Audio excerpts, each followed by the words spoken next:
अगदी कापसासारखे आणि तोंडात टाकताच विरघळणारे मऊ असे दहीवडे आज आपण बनवणार आहोत. यासाठी मी इकडे 4 ते 5 तास डाळ चांगली भिजवून घेतलेली आहे आणि तुम्हाला जर शक्य असेल तर तुम्ही रात्रीच डाळ भिजवून घ्या आणि सकाळी दहीवडे करू शकता.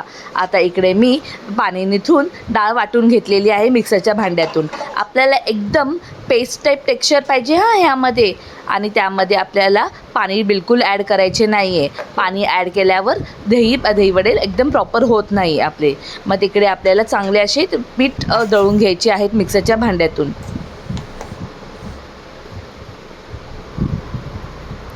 तुम्ही बघताय ना कन्सिस्टन्सी कशी आहे पिठाची. आता आपण ह्या पिठाला एका भांड्यात काढून घेऊया. त्यामध्ये चवीनुसार मीठ टाकून आपल्याला हे चांगले फेटून घ्यायचे आहे.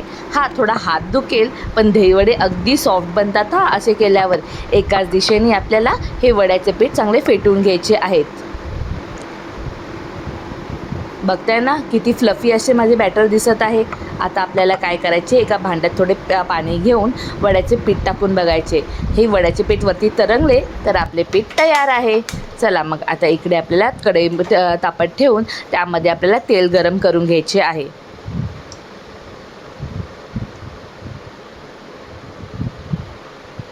आणि बाजूला मी तोपर्यंत दहीसुद्धा रेडी करून घेते आहे. आता एका भांड्यात मी दहीमध्ये मीठ, साखर आपल्याला टाकून चांगले दहीसुद्धा फेटून घ्यायचे आहे साखर विरघळेपर्यंत. आणि तुम्हाला हवं असलेच तर दही थोडे फ्रीजमध्ये ठेवा, त्यामुळे काय होते आपली दहीसुद्धा गार होते. आता इकडे आपले तेल गरम झालेले आहेत तर आपल्याला एक एक करून दहीवडे आपल्याला असे वडे आपल्याला असे चांगले सोडून घ्यायचे आहेत तेलामध्ये.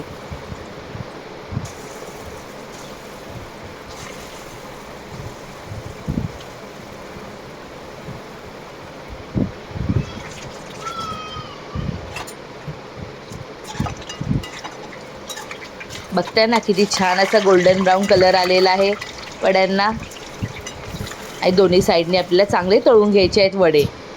आता इकडे मी थोडेसे आपले कोमट पाणी घेतलेले आहेत. आपल्याला आता हे तळून झालेले वडे त्या पाण्यात आपल्याला भिजत ठेवायचे आहेत. यामुळे काय होते की वड्यावर जो अतिरिक्त तेल असतं ना ते निघून जातं. आणि आता हे आपल्याला असे पिळून घेऊन आपल्याला दहीमध्ये वडे टाकून त्याला चांगले आपल्याला थोडे मिरू द्यायचे आहेत. चला आता माझे वडे चांगले भिजून झालेले आहेत दह्यामध्ये.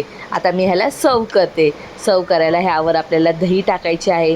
मी थोडी पुदिन्याची चटणी केलेली आहे, त्यावर चिंच गुळाची चटणी, आपल्याला लाल तिखट, थोडी जिरेपूड, त्यानंतर थोडा चाट मसाला, शेव आणि डाळिंब टाकून मी मस्त सर्व केलेली आहे.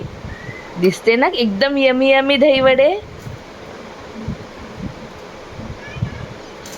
चला तर मग रेसिपी आवडली असेल तर लाईक, शेअर, सबस्क्राईब करायला विसरू नका.